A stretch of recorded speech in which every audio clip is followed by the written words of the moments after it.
Good evening, everyone, and thank you for joining us for Food Literacy for All today.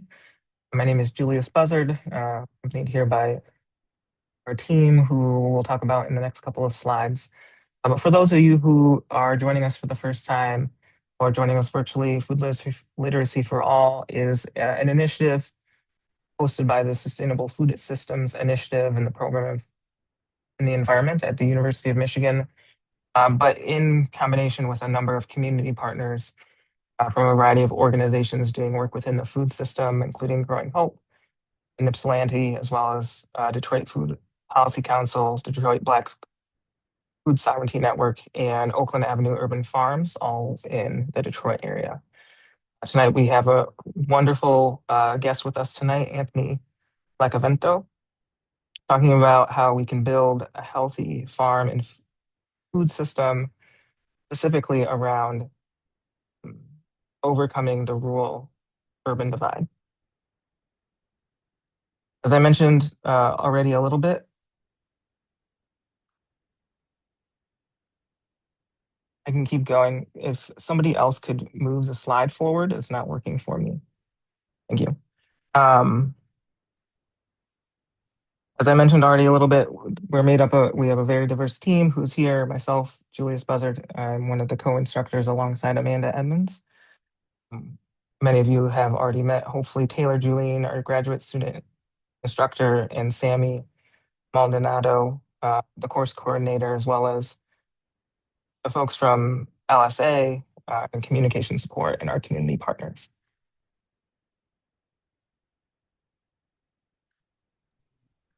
So just to cover some ways to engage with the Zoom webinar, which most of our students should know by now, we'll use the chat to sort of communicate with each other throughout the session. So if any technical difficulties come up, you can throw those in the chat. And we also really love when students sort of get excited about what our speaker's sharing. And if you have anything that's coming up for you that you want to share out, please do. We have noticed some students forget, so you can see the little blue button right above where you type your message. If you want to share it out to the class, make sure you click on that blue button and select everyone. Sometimes students will share out and it's intended for the class and it only goes to hosts and panelists. So just something to think about. And then if you have questions that you want to sort of officially offer for the Q&A, which will come at the back end, you'll use the Q&A feature. So for some of you, you would press the little button that says more on the bottom panel, and then the Q&A feature is there. And if a live transcript or closed captioning would be helpful for you, then we offer that as well.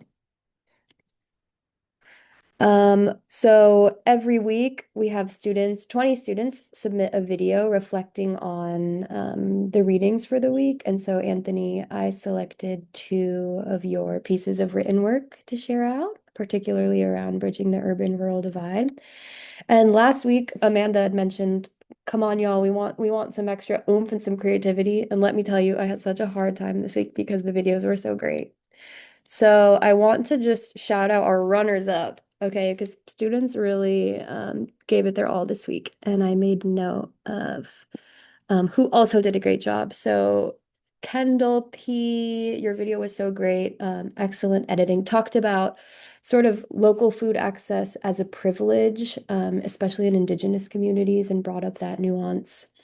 We had Candace J, who really made it clear how food is such a fundamental part of life, and yet it's kind of such an uphill battle. And why is that? Thomas P. talked about his experience filming a documentary and noticing that these issues that are occurring in Kentucky aren't so far off from what's happening in Ann Arbor. Last person I'm going to shout out is Ilana, who offered us 10 tips on becoming good food citizens. The video that I ultimately chose, and I'm blabbering on right now, but it's Kayla. She was at the Farm Stop conference and offered a really nice reflection on how that space sort of brought together all sorts of stakeholders. So let's check out Kayla's video. Hi, so I really enjoyed this week's reading. What stood out to me most was how the author talked about there being a disconnect between public policy and then what's best for consumers families, and ecosystems. I really like the idea of him building a million person food movement. And so that reminded me of my experience when I went to the Farm Stop conference last weekend or the weekend prior. And it was just really amazing to see all of these people in different sectors of the food system, whether that's politics, farmers, people who want to start a farm stop, come together, share their expertise, share, what's going on in their community, what could maybe work in ours. And so that was very inspiring.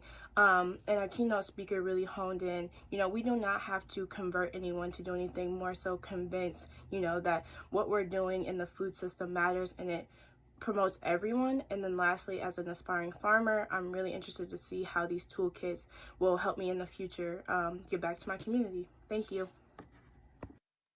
Yay! Thank you so much, Kayla, for such a great video. We'll move forward here with the question of the week. Take it away, Amanda. And remember, students, we're doing this in Zoom. Same with community members. So everyone, feel free to use the Zoom feature here. So, question of the week. When is the last time you spoke with someone who is growing or raising the food you eat? You can see answers A through E. Again, students, you don't do iClicker for this one.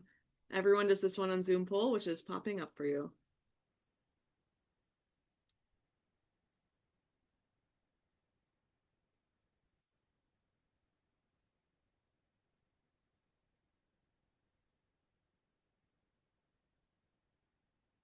Taylor or Sammy, you seen the results come in? Yep, I have the results coming in. It's really interesting. We're going to share them out in just a second, but pretty solid distribution here from folks who are saying within the past week and folks who are saying I'd never have. I don't think I ever have. So we have almost 200 responses. We'll go ahead and end this poll and share out the results so y'all can see just how sort of widely distributed the answers are. So 26% said within the past week, 16% said within the past month, 26% within the past year, 20% more than a year ago, and 12% maybe never. Yeah, I'm excited to talk about this a little more in a bit. Okay.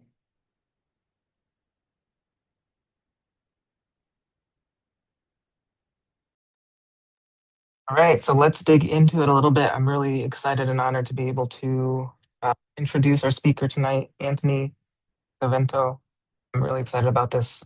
I can tell that you all are. Let's dig into it. Anthony is a farmer and a rural development consultant from Virginia in the heart of the Appalachian coal fields. Founder of the Appalachian Sustainable Development.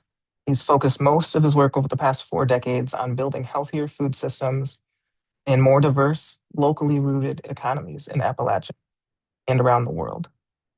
In 2021, Anthony co-founded the Rural Urban Bridge Initiative, or RUBY, which works nationally to help progressives, liberals, and Democrats understand underlying causes of the rural-urban divide and take concrete steps to win back rural and working class people through education, media, work, policy change, and local community action. Anthony, thank you so much for joining us tonight, and take it away. And a reminder, we'll have until about 7:30, plenty of time for folks to and continue the conversations after that. So thank you, Julius. I'm getting more poll questions. Are we going to do them now or? There we go. Poll question 1. So yeah, they're placed here in the presentation, and Anthony, usually you and I can run these together. So if you want to read the question out loud, I'll run all of the sort of back-end infrastructure. Okay, sure. Yeah. So the first question is, do you shop at a farmer's market, a farm stop, community supported agriculture, CSA, or other local foods outlet? Do you do that regularly, like weekly? Occasionally, once a month or so? Not very often, a few times a year maybe, or almost never. All right. So we've got the results rolling in here. About 150 students have responded so far.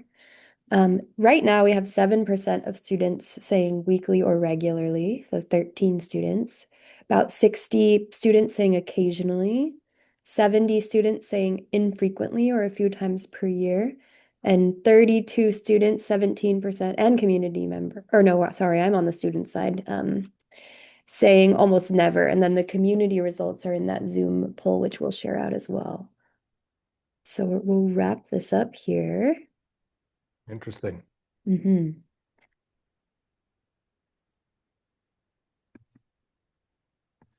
right, so there are our community results. Pretty similar distribution to student results. Okay. Well, it's interesting because it looks like, at least in general, more people are doing it some of the time, somewhere between occasionally and regularly, than people who are not doing it at all. So that's great. Cool. Good on you. Second question is just a little self-description. Are you a full-time farmer, a part-time farmer with a day job? That's me. A student or a faculty member academic, some kind of an advocate for farm and food systems, or a future farm and food advocate? I added that last one in because I felt like there was no option for folks who don't really fall into those four, and I'm slightly encouraging them to become a farm and food advocate. Yeah, So it's we'll a bit see. of a leading question. Yeah. No, but that's great. So for our students, yeah, of course, we're seeing 83% saying students, but students are saying that they're also farmers. So we have 2 students who are also full-time farmers, 17 students who are part-time farmers, and then 5 students who are future farm and food advocates. So let's see what the community has to say as well.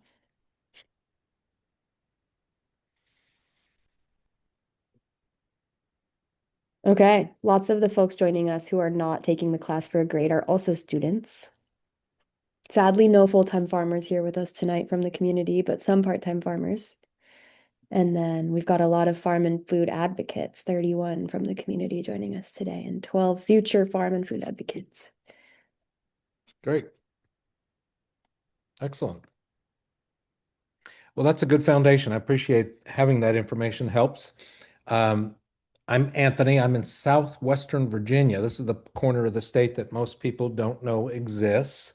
If you've ever been to the east, well, it's not the East Coast, but east of Michigan, I am halfway between Roanoke, Virginia, and Knoxville, Tennessee. Our farm is just about 15 miles from the Tennessee line, and this part of the world is very much like southern West Virginia. Southwestern Virginia is Appalachian, with a history of coal mining, small farming. We don't have the big expanse of land, hilly, and a lot of timber. And that is where I have lived my pretty much my whole adult life. And what we're going to look at here is whether or not and how farming and food might be able to impact the rural-urban divide. I'm going to start, though, with a kind of mini lecture on economics, because economics is a big part of why we're divided. And it's also fundamentally something that the local food system and sustainable agriculture has challenged, directly or indirectly. So, what is wrong with the current system? What's wrong with what we've got?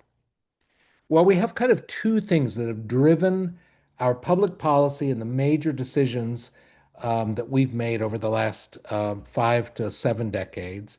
And one is the idea that growth, that economic growth, the constant expansion of the economy is essential to prosperity. And the other is that trickle down approaches are how you best bring prosperity to people.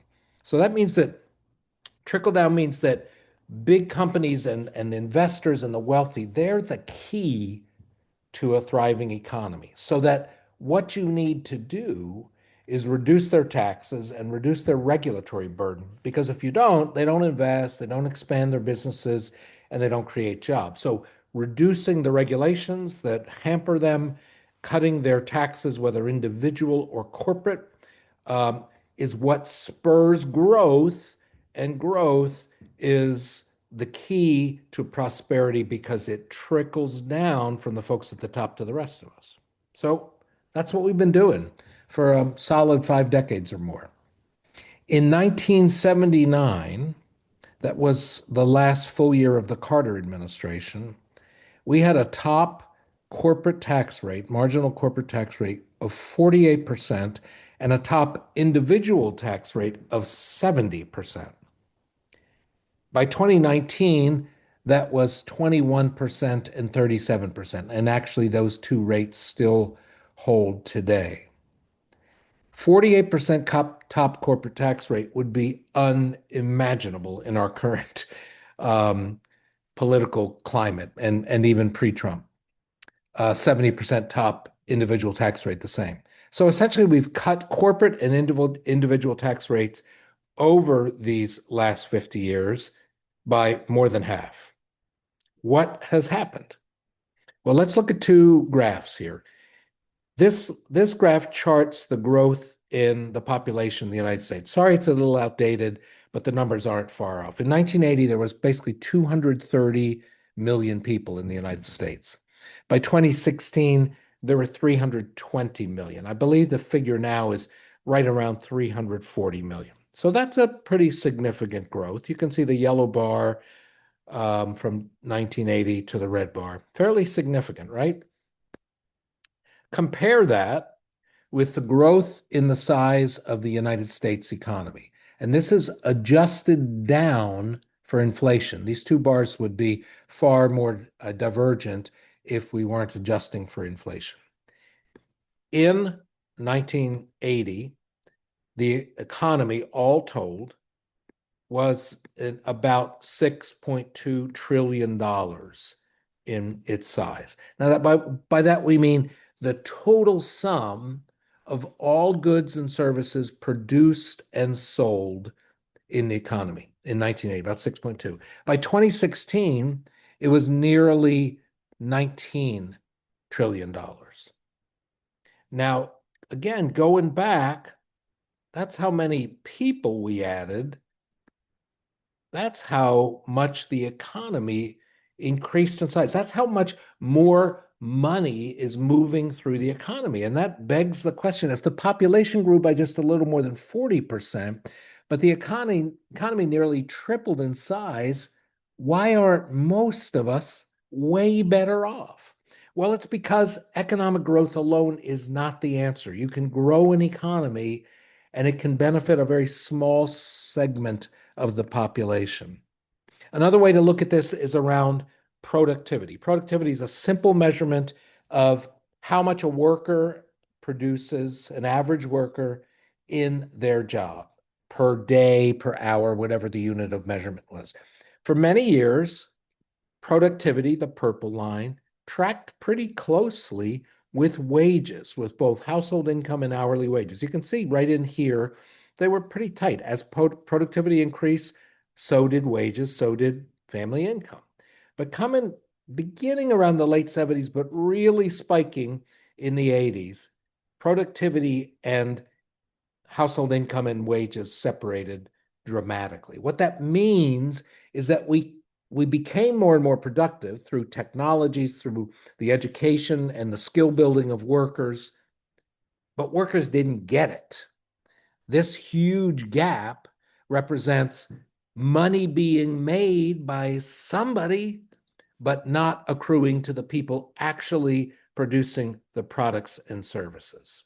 Where did it go? Well, 93% of it over that, just this is looking at one slice of that time, but that's pretty true for the whole period, went to the top 1%. So that's why we have these insane statistics, and they change all the time, but they're always insane, which is like 8 people own the wealth of half the people on the planet. Food and farming, our food system, with some exceptions, including the local food system, has been based on the same model of growth and extraction, of maximizing production, but not thinking about who gets the benefits of that. So that has led us to a system now where for the most of the price that we pay at the grocery store for any given farm product does not accrue to farmers. Look at this back here. In the early part of the last century, we had the input costs of farmers. We had what farmers got of the food dollar when a person purchased, whether it was grain or wheat or vegetables or meat. And then we had the part of the dollar that was spent on everything else, off farm, past the farm, distribution, advertising, packaging. Now, that was kind of pretty equal distribution. But as the food system modernized, so called, look what happened. The vast, vast majority of the value that people pay goes not to farmers. That share didn't increase much. It goes to what happens after the product leaves the farm, the packaging, the marketing, the distribution, all of that. So this has led to a system in which, and this is true throughout the economic system, but acutely so for the food and farming system, in which a small number of corporations control not only the profits, which certainly accrue to them, but actually the food system itself. And Tyson's just one example. I'm not signaling them out. They're no better or worse than the other handful of big corporations that have benefited from the system of essentially suck up economics rather than trickle down. What's the result? Well, low wages. A fellow like Lucas Benitez, who led the Immokalee farm workers, because farm workers were being paid a penny per pound for tomatoes they picked, while the tomatoes were selling to at the retail end for 99 cents a pound or $1.29. Farm workers picking them were getting a penny. But not just the farm workers, the farmers themselves, like my dear friend Martin Miles, one of the first tobacco farmers in Appalachia to start raising organic produce. They too have been hurt by this system because most of the profits trickle up. And it's not only the farmers and the farm workers, but the food system's ecological capital as well.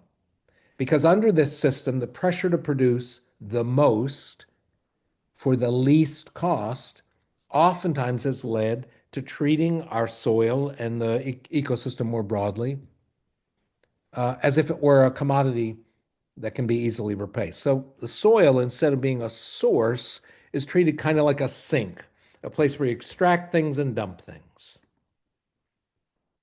And that's been unfortunately too common in rural areas. In Appalachia, we've had a phenomenon for generations now, well over a century, of ecological capital being overused, whether it's farmland or in this case, forest lands, and yet undervalued. You can certainly see the overuse in the image of this clear cut. But not only did they strip away the trees with the consequent problems of water quality, soil loss, topsoil loss, etc., but the community itself got very little of the value because when they harvest logs and put them on trains and trucks and ship them somewhere else far away to turn them into something, to make them into something, typically the local community retains maybe a dime of the dollar value. Very similar in forestry and agriculture. And of course, at the consumer end, the price of cheap food, I'm not going to go into it extensively here, I'm sure other speakers have or will, has meant supersized lives in which so many of us struggle with obesity, with diabetes, with health problems generally, because we've been sold on the idea that food should be cheap, and not only cheap, but we should be able to eat the fire out of things. And it's led to a lot of problems with our health. So much so that we actually spend dramatically more as a percentage of our household income on healthcare than we do on food. Not that long ago, 1960, when I was a wee tot, we spent close to 19% of our household income. Overall, these are averages. Obviously, it's going to vary quite a bit between an affluent or a middle class household and a lower income household. But on the whole, we spend about 19% on food, while our healthcare expenditures were 6%. Those lines crossed in 1990, and this graph ends in 2009. Those lines have continued.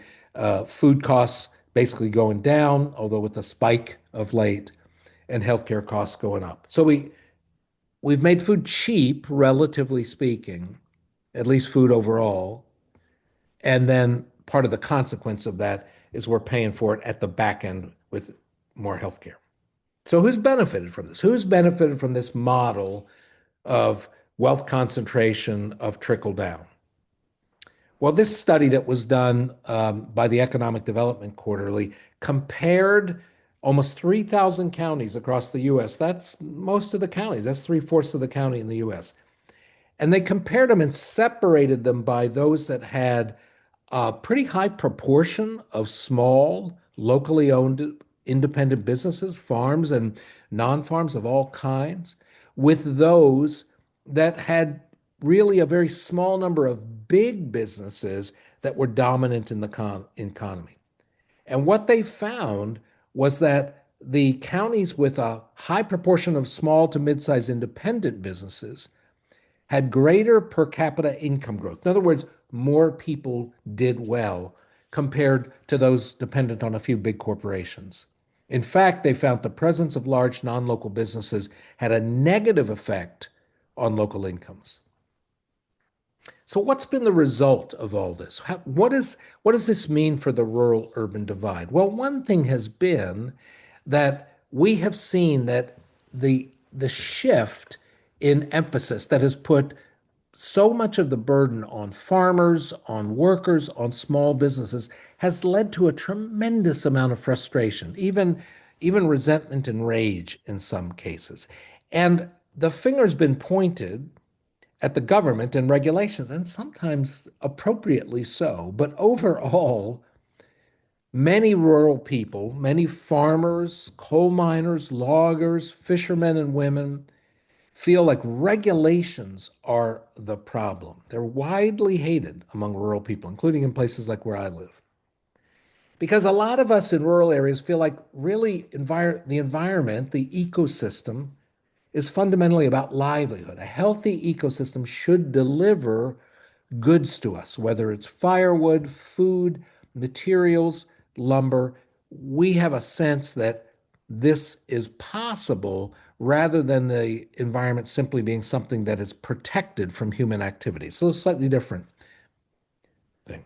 So I'm giving you just a little background on the shift that has been underway for the last 50 years and asking the question, is another kind of economy possible? Can we build economies that, as Marjorie Kelly put it in her book, Owning Our Future, that in their normal functioning tend to create fair and just outcomes, benefit the many rather than the few, and enable an enduring human presence on a flourishing earth? In other words, can we create economies that are good for people, good for communities, good for the ecosystem, rather than economies that kind of extract and damage, and then we try to fix the damage and the extraction after that damage?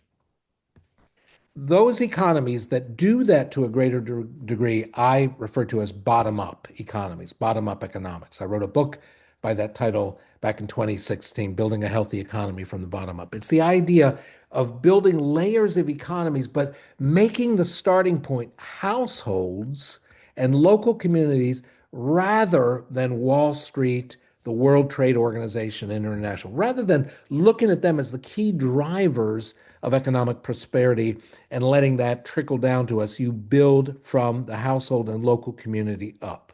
What would that look like? Well, Will Allen, who's retired, but some of you may have heard of and know of Will, he created an outfit in Milwaukee that was called Growing Power, in which they developed small kind of modular systems that were relatively contained, where they integrated the production of fish with worm composting and with the production of high value herbs, vegetables, and fruits. And Will kind of mastered that, this kind of small footprint, big production, agriculture and aquaculture systems. Myself, I have this little farm in southwestern Virginia, in Abingdon. It's like a lot of other little farms. We try to get the most we can while rebuilding soil health. And I do a lot of stuff wrong, believe me. But I am proud to say that when we bought this farm 30 years ago, a little less, 29 years ago, the organic matter we measured that very first year was about 1.9%. That means for a clay soil like we have, that when it rained, it was mud, and when it got sunny and hot, it was like a brick. We've gone from 1.9% matter to over 5% organic matter in most of our fields. So it is possible to both restore the health of the ecosystem and simultaneously be producing a lot of stuff for sale and consumption. We were part of starting the Abingdon, Virginia Farmers Market. Abingdon's a town now of about 8,200 people. We started with 6 of us in a parking lot that nobody could find. And over time, we grew it out. So now we have over 50 vendors on a Saturday morning, a few less on a Tuesday afternoon, with upwards of 2,000 customers most Saturdays coming through. So building on the assets you have to create opportunities for both farmers and consumers. And of course, Abingdon's not unique. It's happening all over the country. I'm sure one of our faculty knows the number. We're well over 8,000 farmers markets across the country now, from just a little bit over 1,700 back 3 decades ago. So farmers markets have really been the face of local food systems. Farmers markets, and I won't dwell too much on them, but they really are critical, not only because they create this civic space where people producing food and other products and people buying it interface directly, but they also are incubators. Many examples of this. And they're places that draw people to town. In one study, more than 60% of people who shopped at a farmer's market said that they only came to town on market days. But of these, nearly 2/3 stuck around and went to other shops. So in other words, the farmers markets are pulling people in from surrounding areas. That's a real economic hub. The idea of farmers markets are incubators. Nicole, a dear friend, she started making all local breakfast biscuits at the Abingdon Farmers Market. Just an idea. She was buying her pork from a local person, her eggs, even the biscuits were made locally, and she started producing these fabulous breakfast sandwiches. And before long, she had such a following that she had opened a storefront restaurant. Farmers markets create an opportunity where people can try new ideas, new products, new ideas, and without a great deal of capital investment or risk, they can build them out into their own businesses. Similarly, our good friends Steve and Becky Wolf, they found that as more and more people were growing and producing, former tobacco farmers, some row croppers, and others were starting to produce for the farmers market as the size of the market grew. There was more and more people who needed organic and other farm supplies for cattle production, for chicken and layers, and for produce. And so they opened a business. They started it at the farmers market by taking orders from the farmers, bulk buying, and then delivering them one day a month to the farmers market. Before long, they had enough of a base of customers who needed this backward linkage, this source of their productivity, and they opened Wolf Natural Farm Elements, and that business is still going strong today. Lots of other examples of businesses that were birthed in the local food movements and became fixtures in their community, from the Wild Ramp in southern West Virginia to the Boone Street Market in Jonesboro, Tennessee. Not only that, but then the interconnection that started maybe 15, 18 years ago, the idea of connecting local food supply with health, and this idea of a pharmacy, of physicians and other healthcare professionals writing prescriptions, often for low to moderate income people, to be redeemed at the farmers market or other local food outlets. This idea of pharmacy, or some people call it veggie RX, has taken hold in a number of different places. And it's just such a simple, kind of common sense idea, creating a market for farmers while simultaneously helping people eat better. How sensible could that be? And local food infrastructure that goes beyond those direct sales to the idea of food hubs. We started a food hub in Southwest Virginia. I think it was the first one in the Central Appalachian region back in 2000. We actually started it in an old tobacco barn. One of our tobacco farmers said he wasn't growing much tobacco anymore, and he gave us access to his farm, to his barn.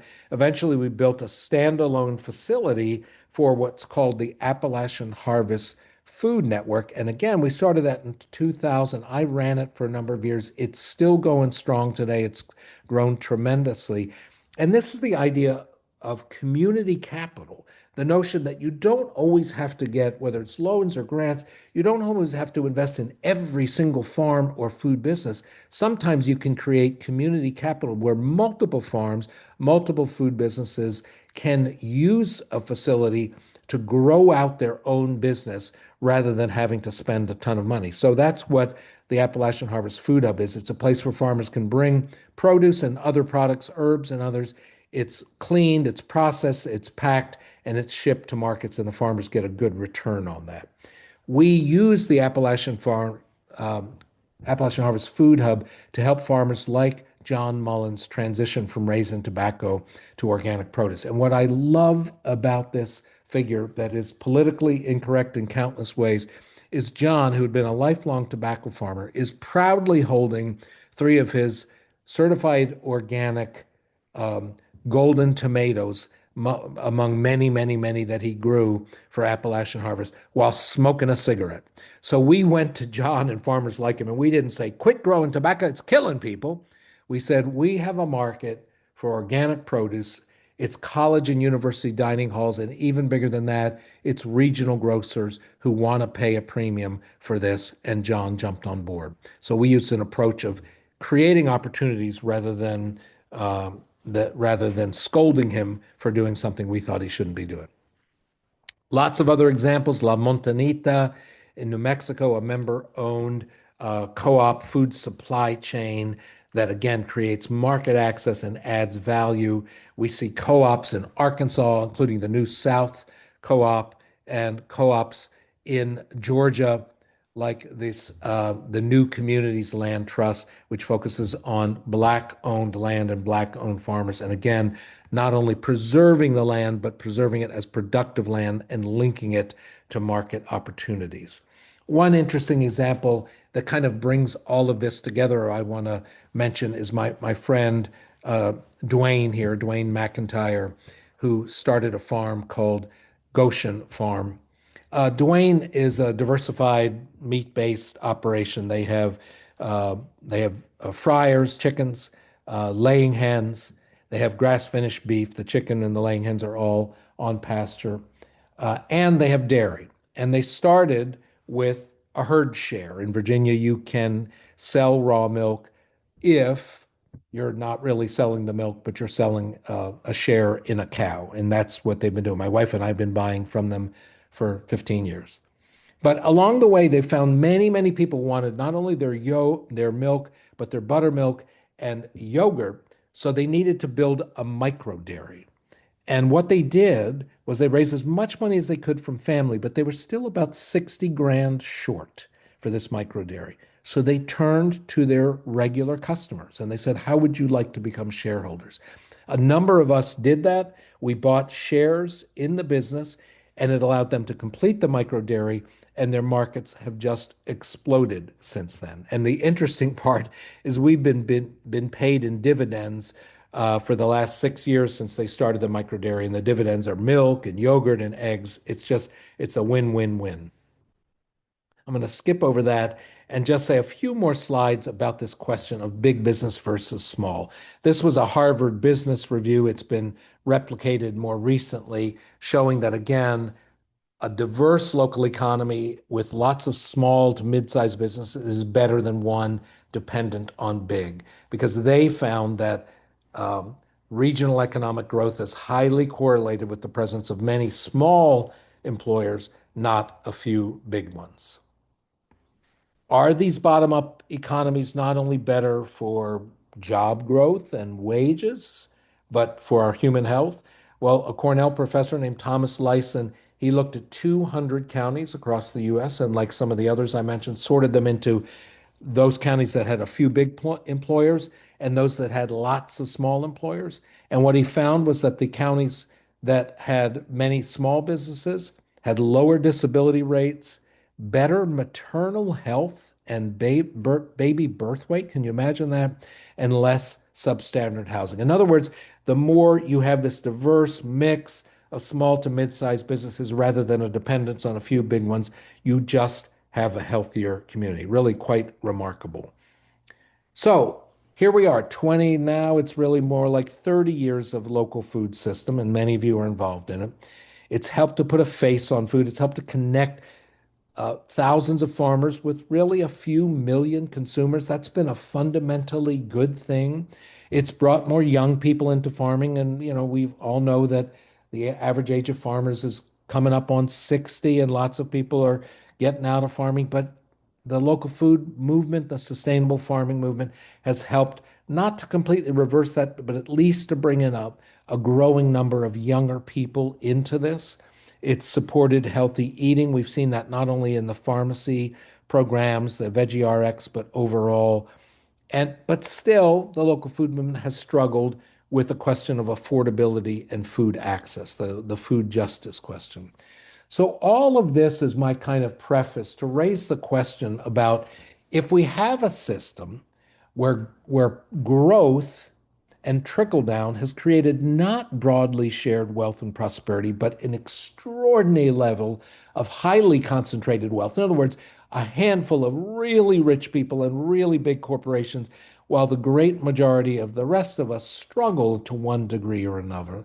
And yet we've seen from the local food movement and the sustainable farming movement that something else is possible, something where you can actually make a half decent living farming or in other related small businesses, where local people can eat better, where communities benefit from this. If we have these two visions and one seems to be a whole lot better, what the heck is holding us back?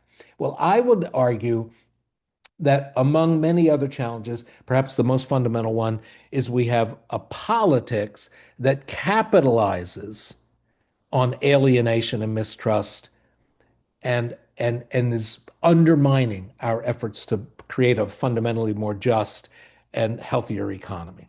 And that's because as the Frameworks Culture of Change project found, millions of Americans feel that the system is rigged against them, against us. They use that as their explanation for a whole host of social problems, that the system's rigged by the few for themselves at the expense of everyday people. This has happened because, in our view, and I'm now putting on my hat as the founder of the Rural Urban Bridge Initiative, because the betrayal of rural communities and of working people more broadly has truly been bipartisan. I could rattle off a whole bunch of ways in which Republican administrations have betrayed rural communities and working people. But as a liberal guy myself, a Democrat myself, I'm going to tell you about some of those that we've done on our side.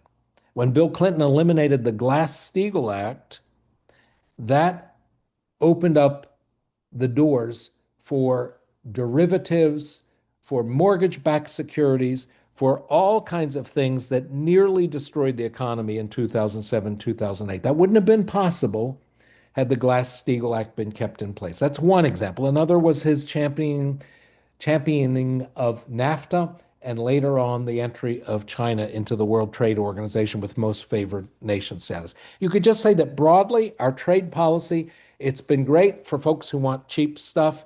It's been terrible for U.S. manufacturers, not the whole of the farming system. It's helped some farmers, but small to mid-sized farmers and many small businesses. Not only that, but until Joe Biden sort of began to reverse this, 40 years of a very lackadaisical view of antitrust. Instead of enforcing it, instead of trying to really make competition the key element, monopolies and oligopolies were allowed to just get bigger and bigger and bigger. So this betrayal has been bipartisan. Both sides have done it, and it's led to this anti-elitism that just absolutely colors our politics.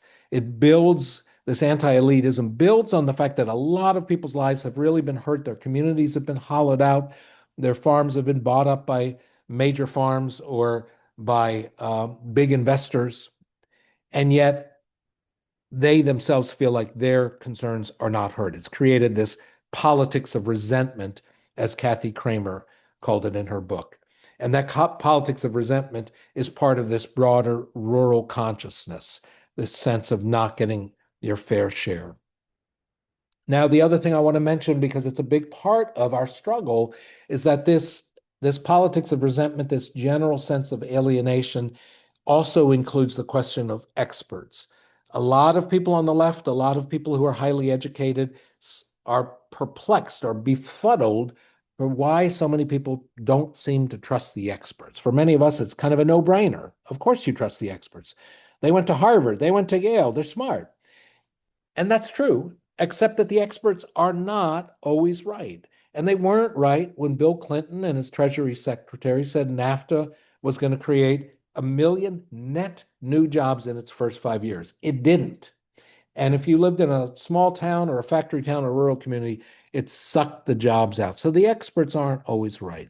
And they weren't always right in the case of health issues as well. So in a conversation that this woman, Gwen Johnson, who lives in Eastern Kentucky, in the mountains of Eastern Kentucky, not far from where I am in Southwest Virginia, she was having a conversation with a gentleman from Massachusetts, and they became friends. It's called Hands Across the Hills.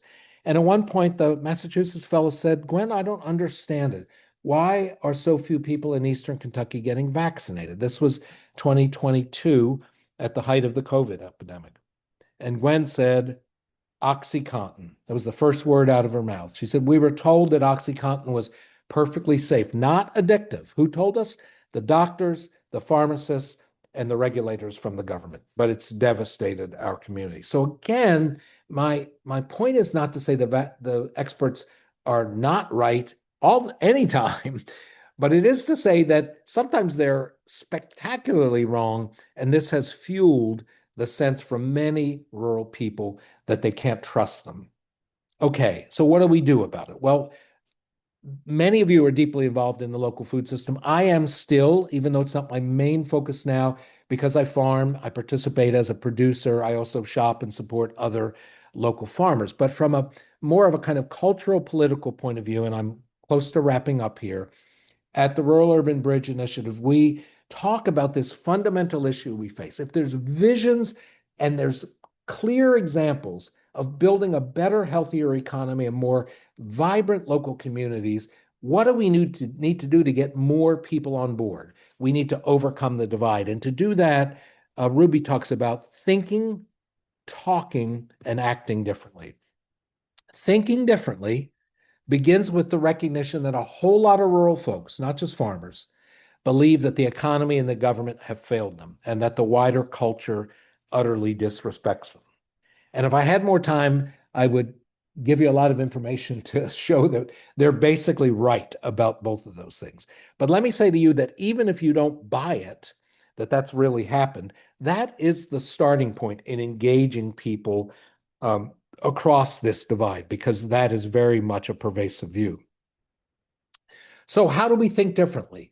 Well, we begin by examining our assumptions. And one of the assumptions is around environmentalism. A whole lot of people in the environmental movement tend to think that rural Americans don't value the environment because they seem to be fighting environmentalists or environmental regulation. And yet, many studies, including this one from Duke University, found that rural Americans value the environment to the same degree and at about the same level as urban and suburban Americans. But rural people place higher emphasis on different environmental issues like farmland conservation, like open space protection, like water quality, and less on climate change than their urban suburban counterparts. So that means we have a common place to begin, but we may have to go through some different approaches to be able to win allies.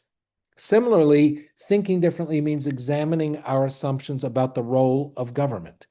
Now, the role of government, it is many ways in which the government is so very critical to the well-being of everyday people. But one thing we need to recognize is that for a lot of rural folks, what they want to hear, as Nick Jacobs and Dan Shea found in their book, The Rural Voter, is that rural residents want to hear that we are going to make it possible for them to improve their own communities. Rural residents said to them, we want the government to make it possible for us to improve our own communities. We don't want big solutions imposed from the outside. So that means as we design public policy, let's try to figure out public policy that strengthens local communities, that puts local people, whether they're farmers or business owners or community bankers or advocates, food advocates, that gives them the tools they need to solve as many of the problems as they can close to home. Obviously, some problems are too big for that, but rather than big top-down solutions, let's find bottom-up solutions. So one of the ways that Ruby, the Rural Urban Bridge, has done that is to create a platform, which we have, and it's available on our website, called the Rural New Deal. We wrote this 2 years ago, along with an organization called Progressive Democrats of America, or PDA, and we're proud as can be of it. It is really a far-reaching, very kind of comprehensive platform, but it's also eminently practical because it's been written by rural people, myself and about a dozen and a half others, and it emphasizes this idea of bottom-up solutions. So the Rural New Deal is built around 10 pillars, some of which are very, very much food system and farming, like pillar number one, rebuilding farm, forest, and food economies, others of which aren't necessarily entirely rural, like dismantling monopolies and empowering local businesses. Each of those pillars is then broken down into a set of very specific recommendations. If you want to rebuild farm forests and food economies, how do you do it? And in each of the 10 pillars, we provide a roadmap to do that. And most of the recommendations are tried and true. They've bubbled up from people's experience all across the country. And that's, again, what distinguishes this. The local food movement, at its roots, it started because people wanted to connect farmers and consumers. And to get one of the motivations early on was to get more of the food dollar. Remember that chart where less and less of the money we spend actually goes to the farmer? The local food system was driven in part by getting more of the food dollar to farmers. And the nice thing about local foods, and these are examples of some of our stuff at the farmers market, is that food is just an easy entry to not only understand farming, as I say here, but to actually begin talking about more difficult issues. I can tell you that all the years we sold at the farmers market, and we stopped selling a few years ago because my day job got too busy, but all those years, we would have big lines of people come in for our produce, our organic produce, and they would be lefties, they would be student activists, they would be people listening to Tucker Carlson and Glenn Beck. I mean, we ran the spectrum politically and ideologically, but the binding factor was people wanted to eat better, they wanted to support their local economy, and they wanted to be engaged in rebuilding community. And that's what the local food system gives us. It gives us a place to reconnect farmers like Charlie Foster and his wife, or I'm sorry, his sister Doris did for so many years, is a place to overcome those divides. So I think I am done, and we have one more poll question, and then we open it up to conversation. So the last poll question is, what proportion of US farmers do you think receive subsidies from the federal government in a typical year? This is a pertinent question because we know that the Trump administration has allocated $12 billion for a relief program. Do you think it's 75% or more, three-fourths? Do you think it's about half? Do you think it's, excuse me, less than half or about a third? So sorry. All right, we've got the results rolling in here, and they look a little different on the community side compared to on the iClicker side. So students are saying, most students are saying C, less than half. Most community members are saying D, about a third or less. Most students are not saying A, 75% or more, but a decent amount of community members are. Anthony, do you want to tell us what the answer is? Oh, you're on mute. Yep. Sorry. Okay. Sure. So actually, folks are pretty close. It varies from year to year, but the average overall over the last couple of decades has been about 65 to 67%. About two-thirds of farmers in the US do not get any kind of federal subsidy or government subsidy, only about a third. And those, of course, are concentrated in a few particular products, a few particular commodities. But it is the case that two-thirds of farmers. I brought that up just because sometimes when people talk about farmers getting a bailout, and especially if you're not connected to farming, a lot of people will say, those daggone farmers, they complain about everything and then the government bails them out. Well, the vast majority of us, two-thirds or more, in fact, don't get government subsidies ever. So that's the fact there. Anthony, maybe if you would look at just the bottom of the chat for a second, there's a couple clarifying questions on this people have. I can read them to you too. Sure, I didn't, they kind of came and went, so go Yeah, ahead. sure. How farmers is being defined here, whether this includes crop insurance. Yes, it does. This is all federal subsidies. Because remember, the crop insurance, now this is beginning to change a little bit, but crop insurance, again, was something that was developed for primarily the larger producers and commodity producers. A lot of people raising vegetables and other things for many years. I wouldn't say they were ineligible, but the program wasn't built for us. And so it was rarely used by people. And it was hard to make your case. It was hard to get anything like the value of what you produce. So very few people did. Now that's changed some. But yes, this is all federal subsidies of any kind.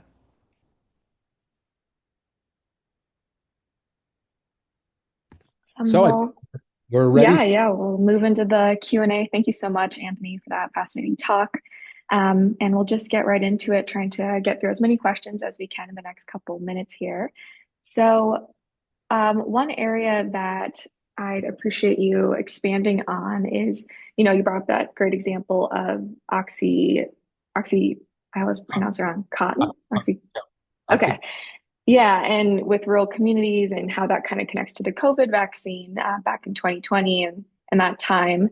So you highlighted this rural distrust of experts and the perception that many have that the system is rigged or it doesn't work for us. So could you share more about strategies or practices that can bridge these gaps in ways that respect rural autonomy and knowledge systems without it being paternalistic or, falling into we know what's best for you? Right. So one way you do that is you start with the recognition that in addition to the expertise at the land grant or in cooperative extension or at various sub-agencies of USDA, you recognize that probably the farmers and the landowners themselves, farmers and forest landowners, depending on your area, have a great deal of accumulated wisdom and expertise themselves. If you start there, then if you're doing a research project or you're doing an outreach around research, you incorporate the people managing the land, the farmers, the foresters, the fishermen, into the research design, and you incorporate their own knowledge into it. I'll give you a couple examples of that.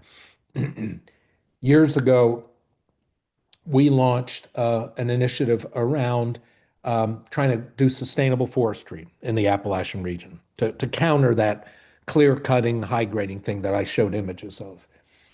We were able, because of kind of sheer luck of having a few really open-minded people in the State Division of Forestry and at Virginia Tech and the University of Tennessee, to create an initiative around trying to get loggers to follow Forest Stewardship Council standards, which is very environmentally strict, to haul out logs and then add value to them by working with local businesses to build dry kilns, sawmills, and flooring manufacturing. So we created a whole vertically integrated business in which the loggers themselves could use their skills and expertise, but get paid about 20% more to follow environmentally friendly practices. And that was possible because we created this integrated system where people ended up buying hardwood flooring and other things. On the ag side, we saw it where we got researchers from Virginia Tech to begin to help, to begin to invite farmers into the design of some of their experiments, whether they were pest control, whether they were varietal trials, whatever they were. So that kind of stuff has become more common now. But the starting point with all of it, whether it's a food thing, an ag thing, forestry, or something else entirely, is assuming that local people who've been working the land in some form or fashion have expertise. And what you're trying to do is not tell them what they need to do differently. You're trying to involve them in the process. And that works so much better. Thank you. That's really helpful.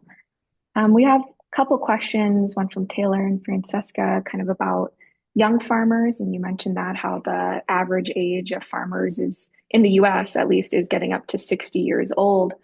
So one question has a bit of a backstory that I'll share of when I speak with near retirement farmers, they tell me that they're looking for younger people to buy their farm businesses.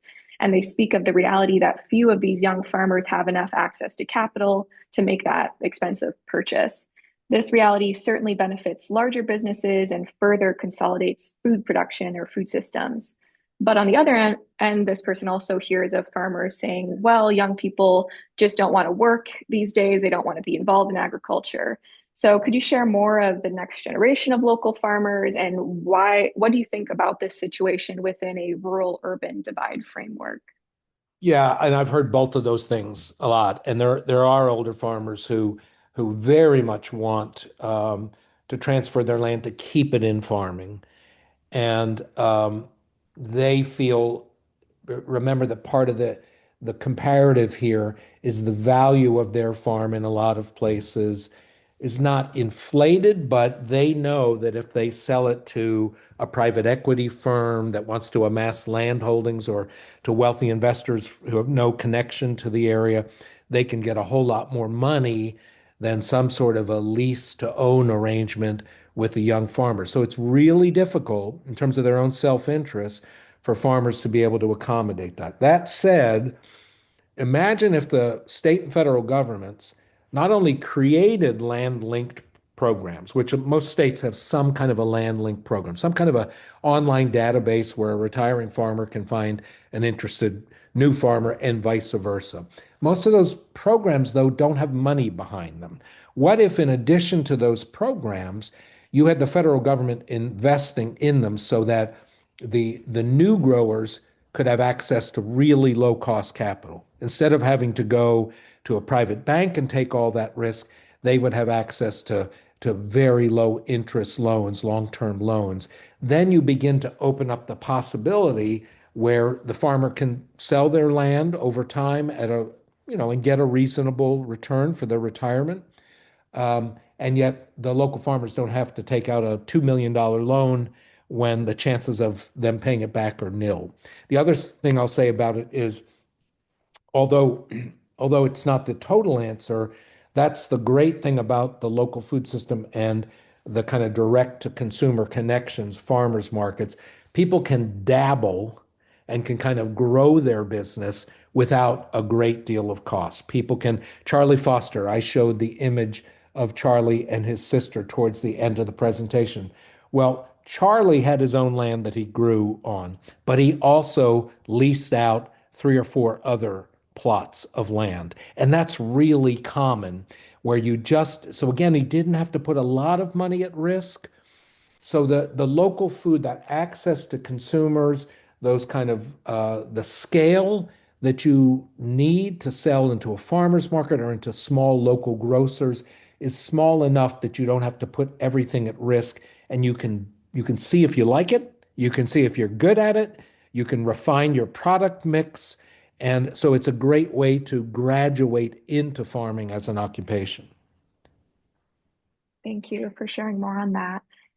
A couple questions about expanding more on local food systems, such as the trade-offs for investing in local food systems and bottom-up economies versus big and global food systems. And someone also asked of, is the only way that people can make a change in the food system for people to buy local? So if you could share more on local foods, the trade-offs and benefits, or maybe some of the negative externalities. Yeah, I mean, I'm of the mind and have been for quite some time that we have two fundamental ways that we can create the kind of world we want. One is with our market dollars. What do we buy and what don't we buy? Every time we purchase something from Amazon, we invest in that gargantuan corporation that is not only so big as a market presence, but controls access to commerce for hundreds of thousands of smaller vendors. Every time we make a purchase from them, we're investing in them. So what we do with our dollars, and I'm not saying that to guilt trip all the people on the call who buy stuff from Amazon, but if you do have a guilt trip about it, I can live with that. You ought to think about it. It's true of Walmart as well. So there's a certain amount of change. It's not the lion's share, but there's a certain amount of change we can drive by choosing who to support and who not to support. And our choices might be driven by the desire to create diverse local economies. They might be driven by the desire to support women-owned businesses, Black and Hispanic-owned businesses. It might be environmental criteria, but we do have a certain amount of power there. But simultaneous with that, if we're being kind of responsible consumers, as some people would call that, but we're not doing anything about the fact that Amazon and Walmart retain hundreds of billions of dollars in federal subsidies every year to set up their warehousing systems, to open up retail stores. They're subsidized by state and local tax abatements. If we're not challenging the political side of it and the public policy that favors them, then our responsible market behavior will only go so far. We need to do both. And I'll give you an example. About 12 years ago, here in little old Southwest Virginia, it was announced that local officials in the city of Bristol, Virginia, had struck a deal with a Cabela's. Cabela's is a big sporting goods store. They'd struck a deal with a Cabela's and with a Lowe's, and the deal was that they were going to create about $50 million in tax abatements of various kinds, deferred taxes, tax abatements, to lure Cabela's to build a store on exit 5 of Interstate 81. And then they were going to give the Lowe's $10 million to close a store and reopen at the same place. They wanted to create a little kind of corporate retail hub. 50 million for Cabela's, 10 million for Lowe's. The Cabela's failed 5 years after opening. I'll mention the Lowe's is still going, but the Cabela's failed.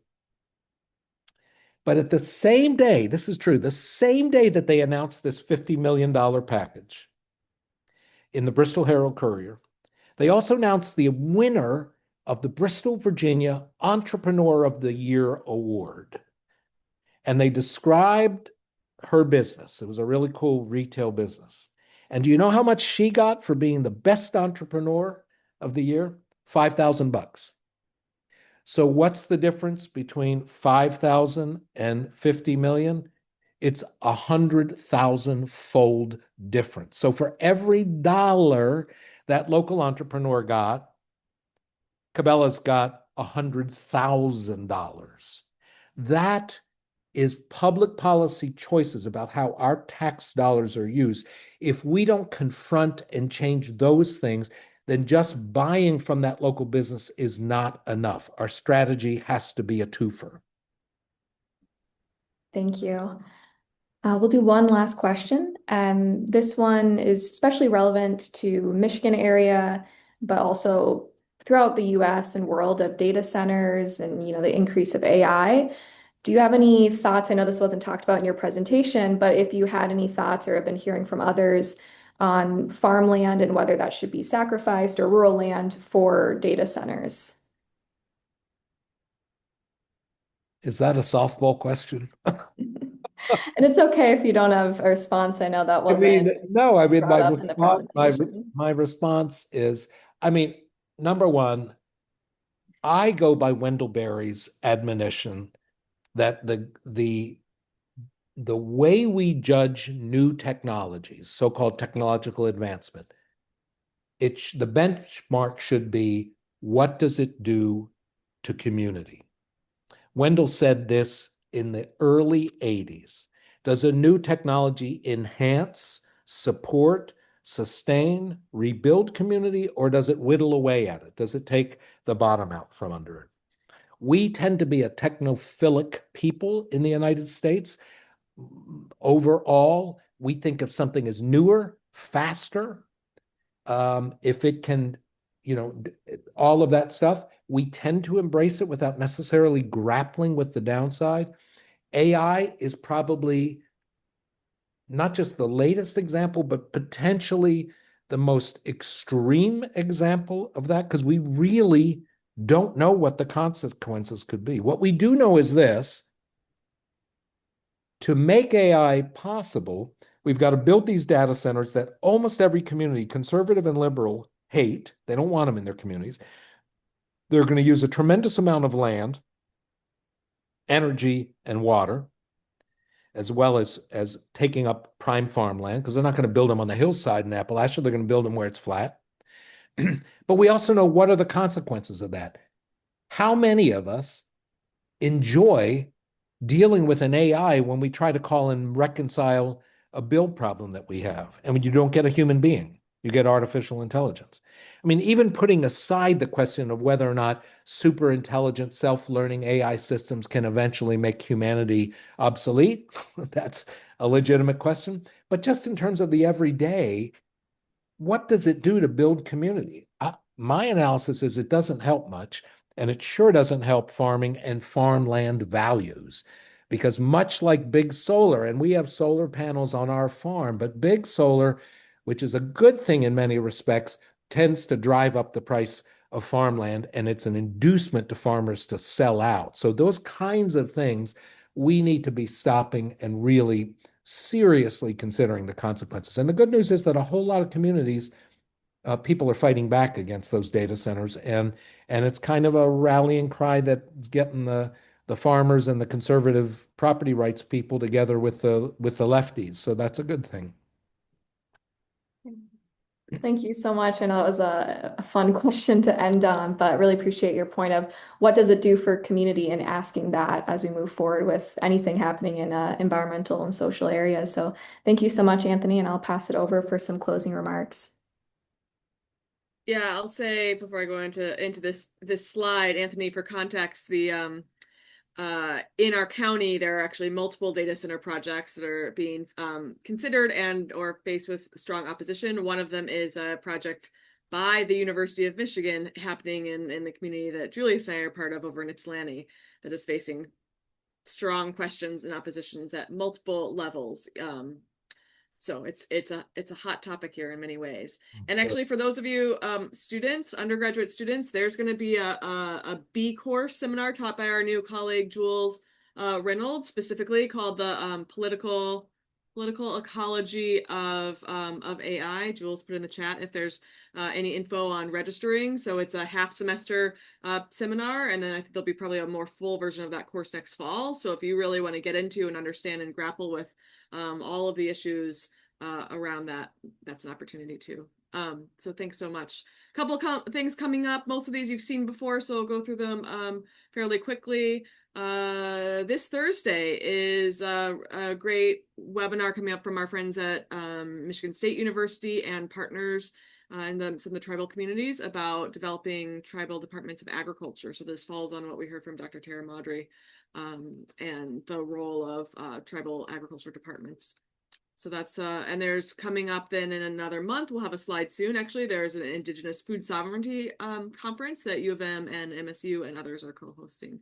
Also a fun and delicious event, although it's a Zoom version this year, March 12th for Pie Day. Trying your hand at baking historical pie recipes, sort of remotely. Handheld pies, empanadas, Pop-Tarts, pasties, of course, from the Upper Peninsula, across a lot of different cultures. So take a look there.